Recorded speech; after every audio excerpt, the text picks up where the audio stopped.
Hello and welcome. I'm Bob Campbell and this is the Real Review top-ranked New Zealand Pinot Noir wine tasting.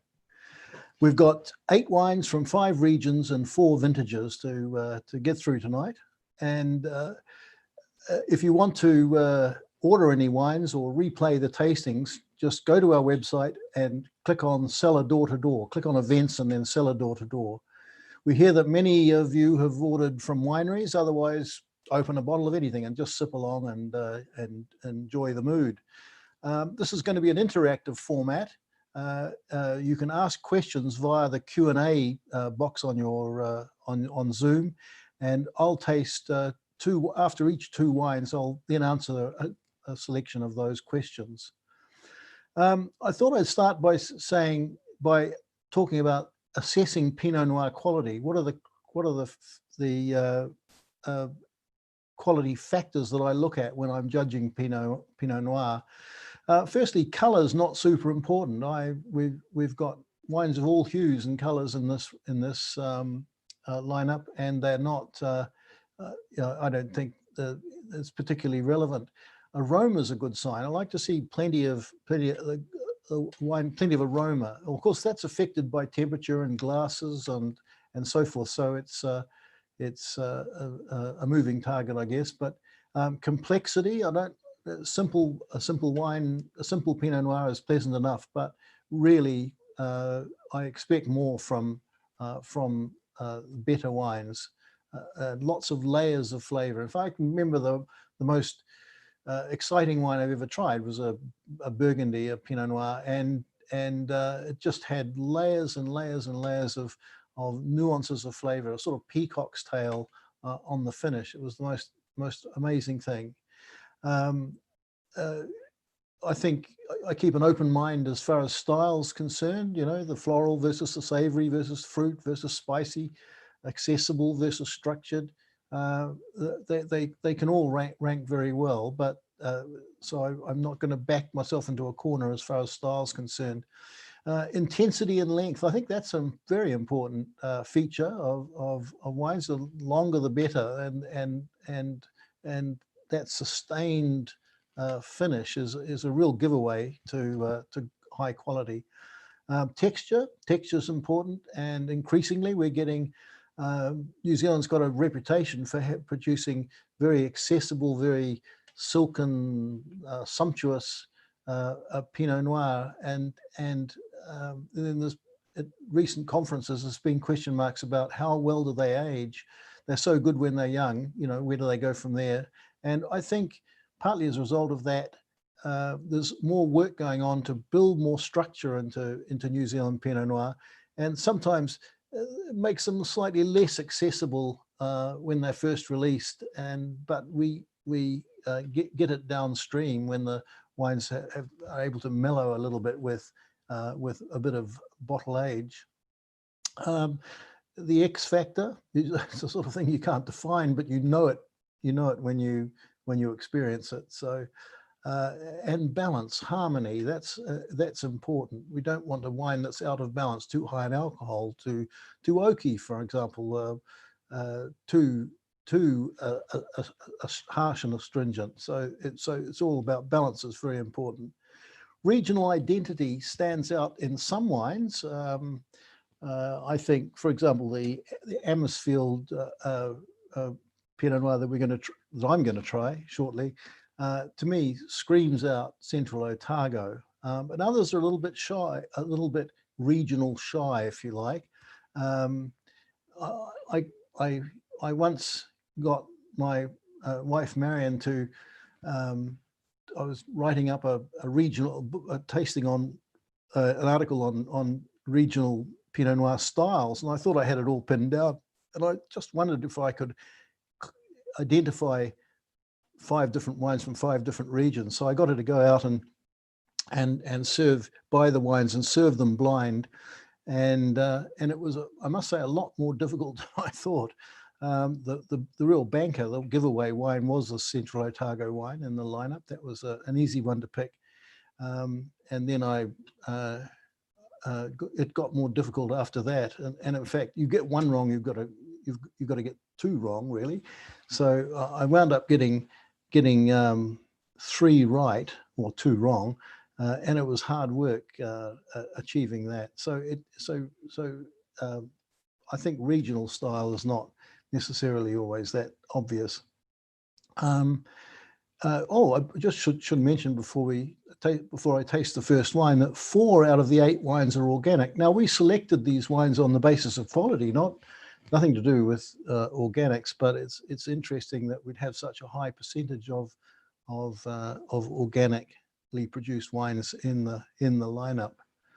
Now I'm going to try the first wine and introduce it. It's 2018 Kumu River Rays Road Pinot Noir from the Hawke's Bay, and that has a recommended retail price of $40.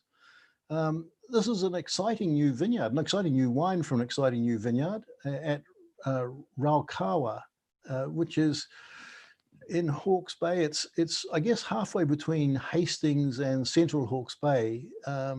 A limestone hillside, 180 meters, a bit of altitude there, dry farm, no irrigation, planted in 2008, and it was established by a partnership between Trinity Hill and Pascal Jolivet.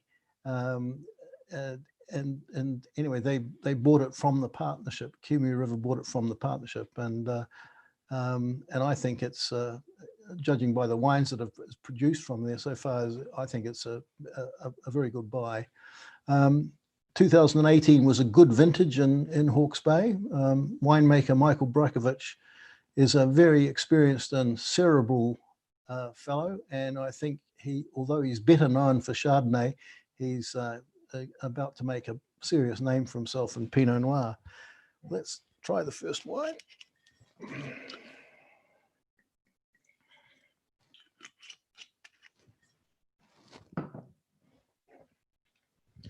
Moderately pale, but perfectly acceptable for Pinot Noir.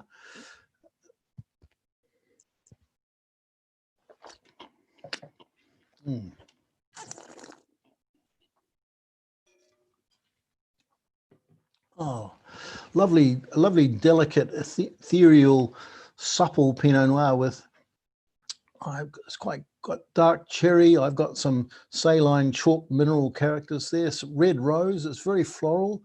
Perhaps a bit of violet there, and spicy oak. It's an elegant wine with personality, energy, and subtle power.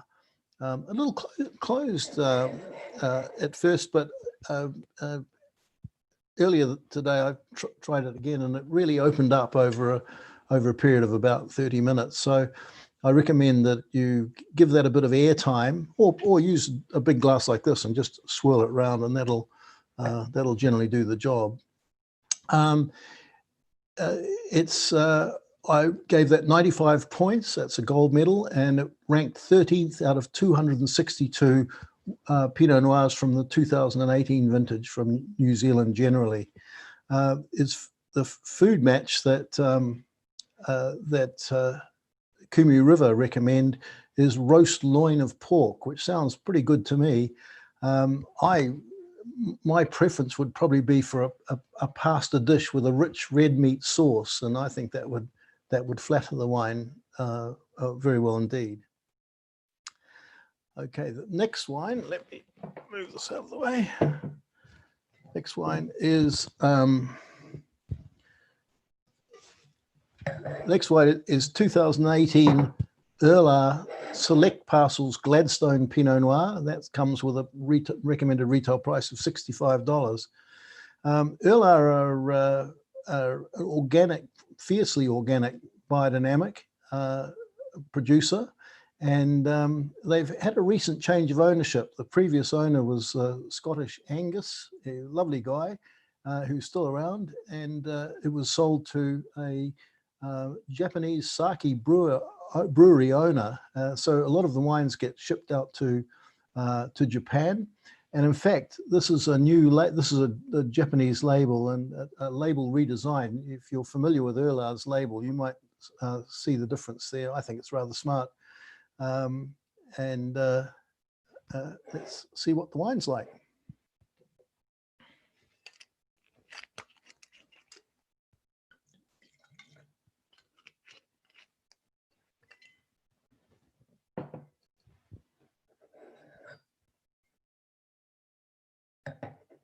little bit more depth of color than the Rays Road.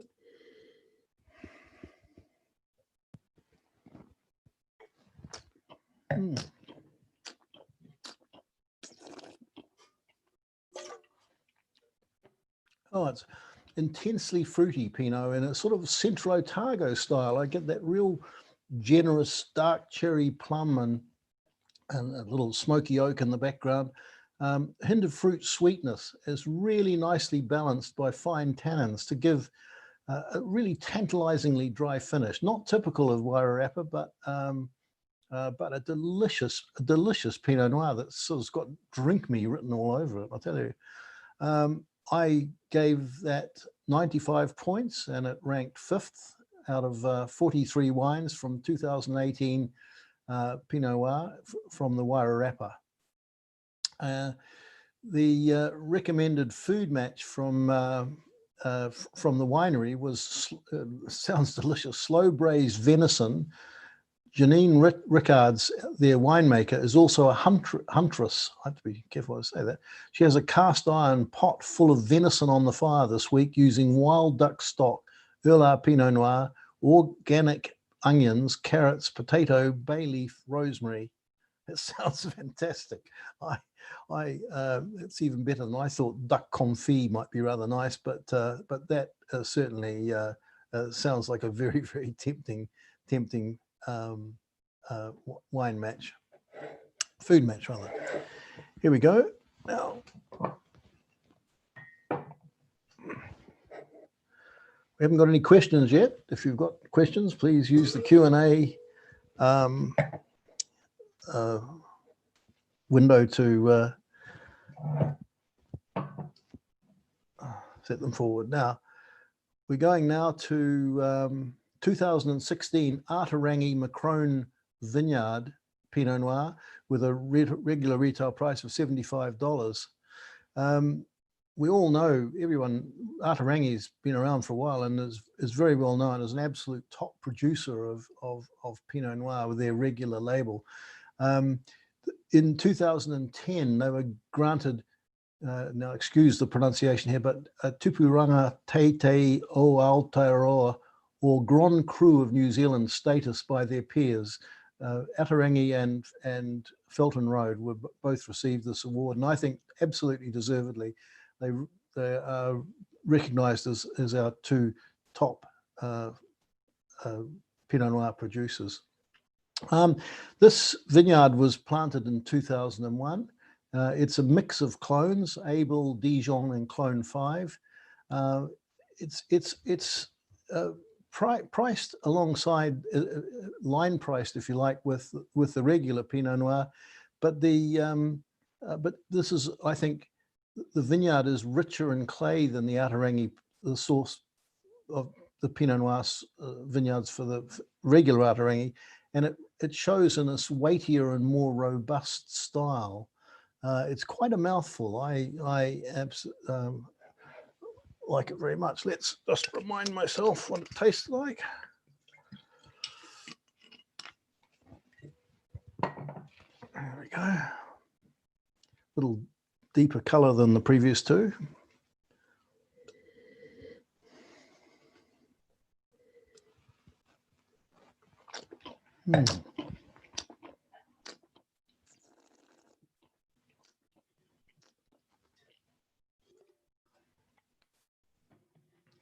Yeah, slightly more robust style than the regular Atarangi Pinot. Perhaps, yeah, the clay-rich soil, as I mentioned. It's quite an elegant wine with cherry, spice, anise, floral, violet, cigar box, and supported by fine stemmy tannins. A little closed at this stage, but the potential to develop very well with bottle age. Atarangi have a reputation for making long-lived Pinot, and this is no exception. I would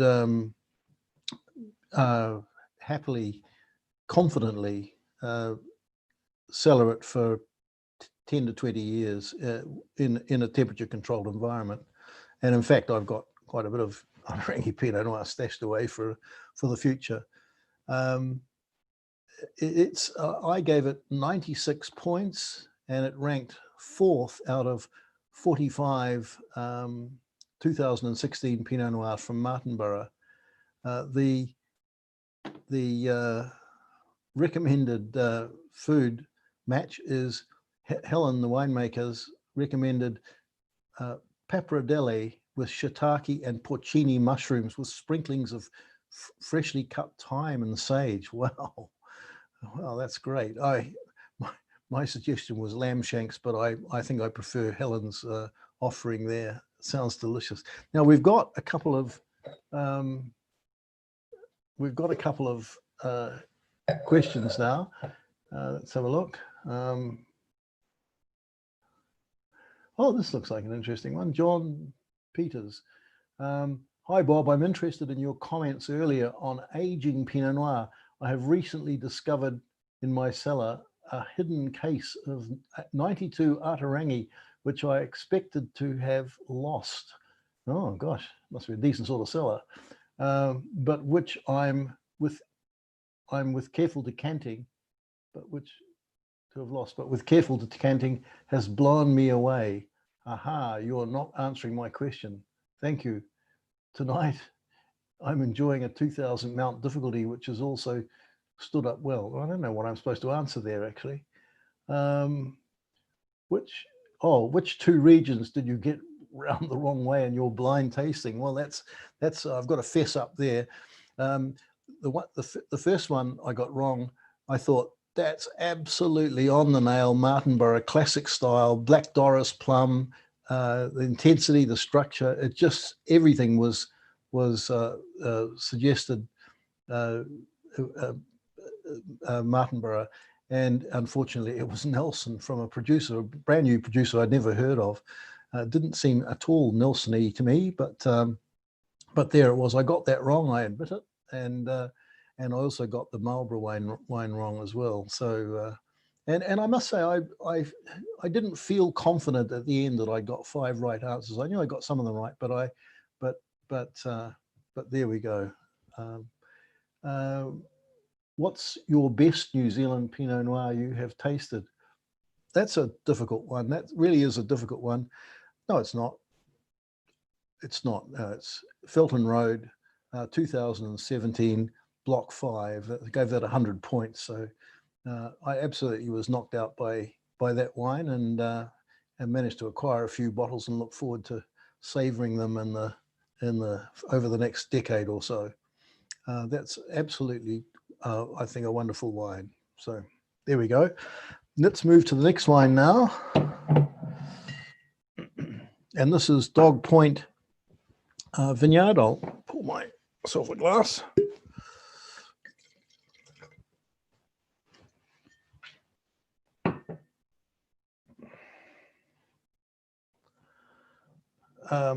So this is 2010 Dog Point Vineyard Pinot Noir from Marlborough, and it has a recommended retail price of $50. This wine's, excuse me, this wine's from 3 vineyards that date back as far as 1983, which is early days for the New Zealand wine industry. You remember the first vines were planted only in 1973 in Marlborough, and there was not a lot of action other than Montana in 83. And it's planted in clay loam soils. And in Marlborough, I think Marlborough got off to a slow start because a lot of Pinot Noir was planted in very light, free draining soils, and the wines just lack substance and richness. Whereas now the Pinot Noir producers have discovered that the clay rich soils at the bottom of the Wither Hills, where the clay drifts down into the onto the plains below, is an ideal spot for Pinot Noir, and that's where these grapes are from. Dog Point have the largest area of organic vineyards of any wine producer in the country. It's owned and run by ex-Cloudy Bay viticulturist Ivan Sutherland and ex-Cloudy Bay winemaker James Healy, are both well known in the fine wine circles. And and they're very serious about quality. In fact, in 2010, and thanks guys for providing such an interesting wine with a bottle age like this. I was down in Marlborough during vintage in 2010 in the Dog Point vineyard and saw them picking the grapes and back in the winery sorting through the grapes on the table. It wasn't the easiest vintage. It had a bit of rain and you certainly needed a bit of sorting, but the results have been spectacular. When I first tried this wine, I was just knocked out by it and thought it was one of the best examples from that year from Marlborough. I really thought it was a seriously good wine. And I thought, having tasted it again in a 10-year lineup not so long ago, I thought it was one of the best wines in the best Dog Point Pinot in the lineup. Anyway, let me try it again. Something I'm looking forward to.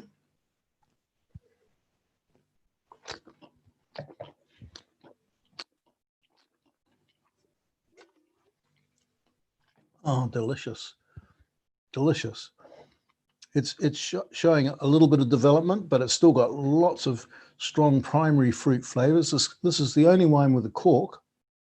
It's obviously a good cork because the wine's delicious and still quite youthful, but it's got just enough of that forest floor bottle development to make it even more interesting than when it was first released. And a lovely texture, just a terrific texture, silken smooth and almost unctuous, a texture to die for. I think I wrote in my original tasting notes. I think it's a super wine. Well done, Dog Point. And I gave this 96 points, and it ranked 13th out of 147 2010 Pinot Noirs from Marlborough. With food, they've confit duck with shaved black truffles. I bet that came from James Healy. He's a real gourmand, a great cook, and that sounds fantastic. Even better than my choice of fillet steak with truffle French fries, which would be good as well. We've got a couple more questions. The Aussie versus Kiwi Pinots, defining characteristics. Well, jeepers, that's a little bit hard. How do you define it? It's such anyone who's able to taste this range of wines would see the significant variety. We've got regional differences here, and within Australia, you know, you've got such a diverse range of areas, from Tasmania to Yarra Valley to Mornington to the Great Southern and Western Australia, just all producing very different styles of Pinot. I think probably New Zealand Pinot, probably Tasmanian Pinot is probably the closest parallel to New Zealand Pinot. And it's something to do with fruit and something to do with structure, I think. But that's a very difficult question to answer in the time allotted, I'm afraid. Well, there's another question here too. What are the main style of differences between Central Otago versus Martinborough Pinot? That's a good question. Once again, there's quite a diverse range of styles within the Central Otago area because it covers a large area, whereas Martinborough is much smaller and more defined, so that's easier to pin down. I think of let's start with Martinborough because it's easier to pin down. I think it's the wines, as I said, Black Doris plum, quite textural, quite a richly textured wines, and often have a savory edge, perhaps a slightly fresh or dried herb character that really points to region, I think. Central Otago, well, a lot of areas have have wild thyme characters where the thyme planted by miners, gold miners 150 more years ago, has really left its signature on the wine, and that's an easy way to pick Central Otago wine, if you get that wild thyme character. But they have a density of fruit, speaking very, very generally, a density of fruit and richness and fruit, a real fruit forward style that makes Central Otago Pinot stand out in the crowd. I hope that's enough. That's a bit of a once over lightly answer, but I hope that helps. Let's move now to, we're going to Marlborough. Again, we're staying in Marlborough, I should say, going to Marlborough. And we have Clark Estate, 2017, Clark Estate Clericus Wild Pinot Noir with a recommended retail of $55. Now, I think this is Clericus is the top label from Clark Estate, and they're in the upper Arbitrary Valley. They produce this by selecting individual rows from the vineyard. So they've figured out which are the superior rows, and they gather a small percentage of those to make Clericus. They have a wild yeast, indigenous yeast fermentation, and 2017 not an easy vintage. So once again, selection has certainly helped them, because I really like this wine. It shows no problems associated with the rain that did occur in the during vintage.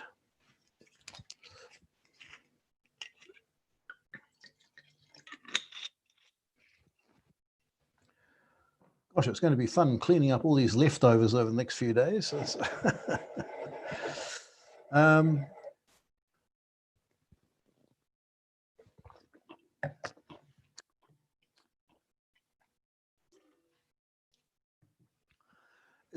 quite wine is not all about simple fruit flavor. It's got sort of more vinous than fruity, if that makes any sense at all, more winey than fruity. It's moderately dense, it's smooth textured, with hazelnut and red fruits, classy French oak flavors. Really, they've spent some money on oak here. And it's not overdone, but it's definitely evident. Seamless, sophisticated wine with a sort of structure of fine peppery tannins, accessible now, but I think it's going to develop well in the future. I gave this 94 points, and it ranked 18th out of 123 2017 Pinot Noirs from Marlborough. And the winery, when asked what was the ideal food match, they said crispy duck, which, you know, duck is just a great partner with Pinot Noir. I just wondered, to me, it's got enough richness and weight and structure to handle something rich like pork belly. I think that would be also a pretty good match.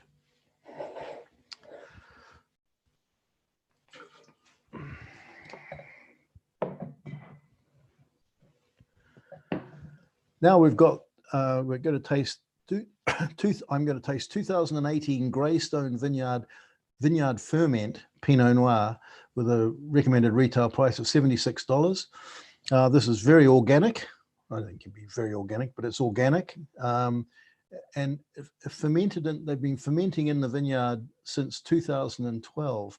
Dom Maxwell is a real fan of this technique, which I'll just explain a little bit more about.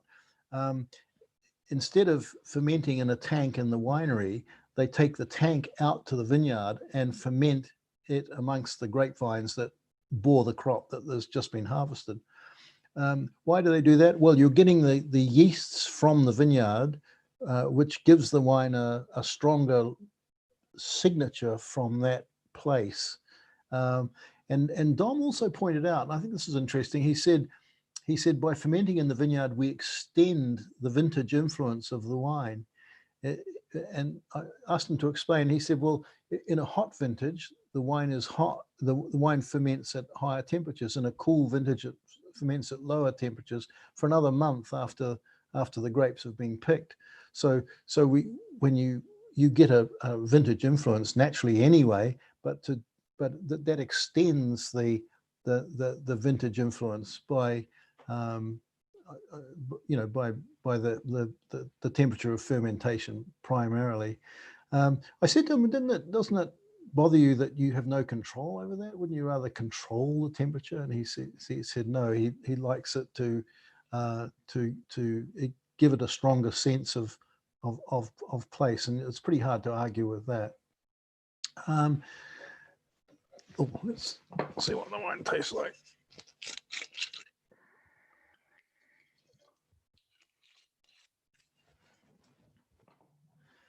Very pale, probably the palest yet, but certainly not lacking in power, that's for sure.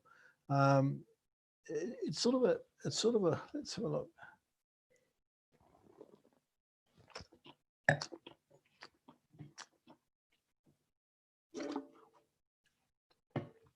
I love the purity of it, and a wine of purity and grace and restrained power.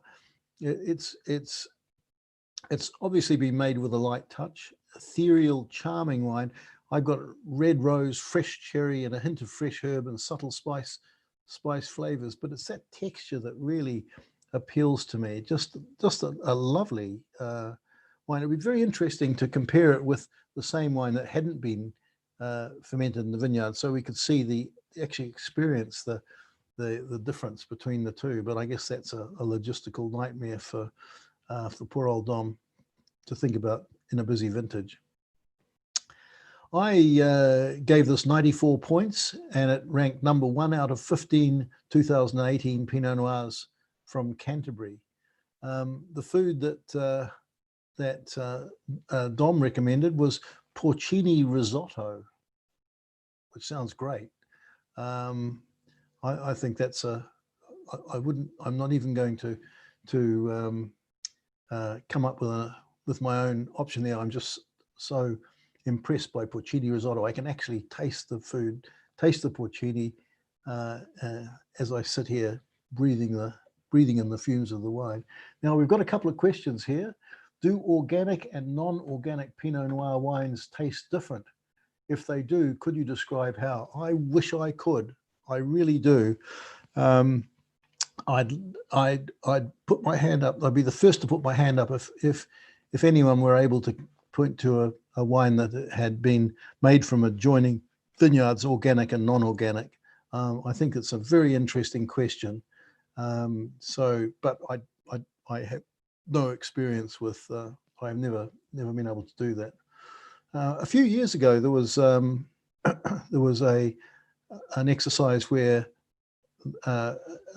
vineyards in, I think, Hawke's Bay, Marlborough, and I think Central Otago, adjoining vineyards, they did make organic and non-organic wines, and kept a strict record of the costs and work involved in running each of them, and then of course they compared the quality at the end. But it wasn't.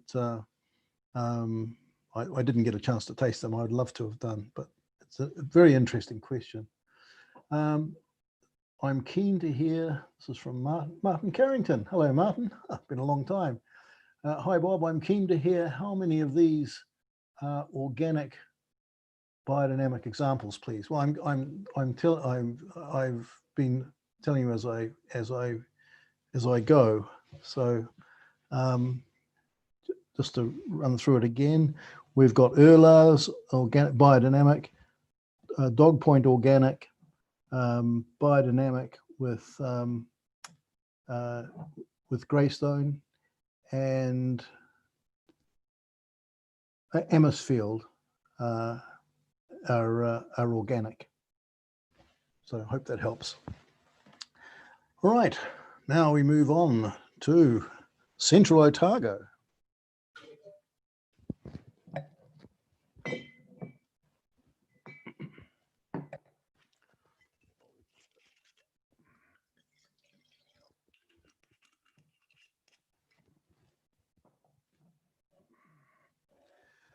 This is 2018 Pisa Range Estate Soli Vero Pinot Noir with a recommended retail of $56. Soli Vero means soil truth. This is, the vineyard was first established in 1995, 4 hectare, just a small vineyard. It's since been sold, but they've planted a new vineyard on the same site. The local vineyard was started by Warwick and Jenny Hawker, and the new vineyard is run by their daughter, Sigrid. In the interim, this is not from the adjacent vineyard. This wine isn't made from grapes made from the adjacent vineyard. It's made from grapes they've brought in from Bendigo as a stopgap measure until the new vineyard comes into production. So this is a Bendigo Pinot Noir. I like Bendigo. There's a lot of good wines coming out of Bendigo. It's a very warm site, one of the one of Central Otago's warmer sites, and it's quite a large area with different gradients and aspects and so forth. So there's a diversity of wines within Bendigo, but as I say, some terrific wines have been released from there. 2018 was the hottest and earliest vintage on record. I, among others, were slightly apprehensive about how that might affect the quality of the wines produced, but so far it looks pretty good. 2018 has been a fairly good vintage in Central. Let me try this wine.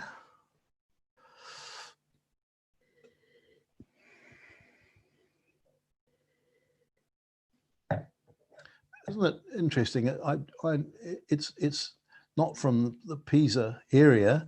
It's from Bendigo, and I know the Pisa Range wines so well, and have a deep affection for wines, the Pinots that have been made in the past, and this really has a link to it. So it must be through the winemaking. It's got that lovely, super smooth, plummy texture that I remember from earlier vintages from the Pisa Range vineyard. Let's have a taste.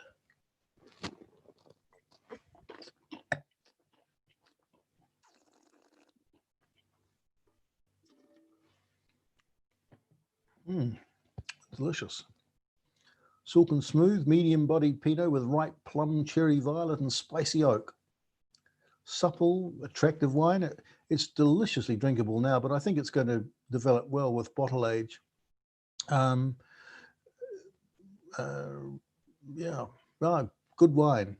And so what sort of food should we enjoy with this? Furthermore, I should say that I gave it 95 points. It's a gold medal, and it ranked 15th out of 99 2018 Pinot Noirs from Central Otago. So that's well up the ranks. And the food that they recommended was roasted spice duck with plums. Well, that sounds good. Yeah, I can see that working. It's got a spicy note, quite a standout spicy note in the wine, and I think that would mirror the spice duck very well indeed. Okay, now I'm going to have a big stretch to get the last wine in front of you, which is Amisfield 2017 Breakneck Reserve Pinot Noir, and that carries a recommended retail of $80.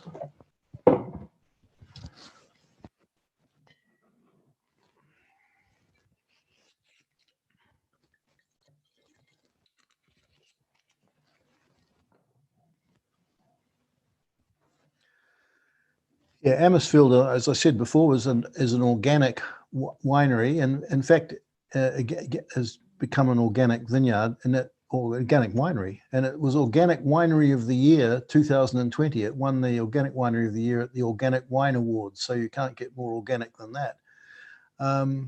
2017 is a cool vintage, but small berries and many very fine and concentrated wines being produced in that vintage. I'd have to say of the recent vintages, it's my personal favorite. I just think 2017 is great. They use 10% whole bunches in the ferment. and that's to add extra tannin and complexity to the wine. So instead of de-stemming the bunches and throwing the stems away, a portion of those stems are used in the ferment, so it extracts extra tannins from the stems. Amisfield is one of the largest single estate vineyards in central Otago. I discovered on their website, so that's an interesting fact. It's in the Pisa area of the Cromwell Basin, and these wines develop very well indeed. I recently had the great pleasure of tasting a 12-year vertical to 2018 of their regular Amisfield Pinot Noir, and the wines just were amazing. They were not only consistent in style and quality, but they aged very well indeed. In fact, one of my favorites was the oldest. Let's try the wine here. I'm looking forward to this. This is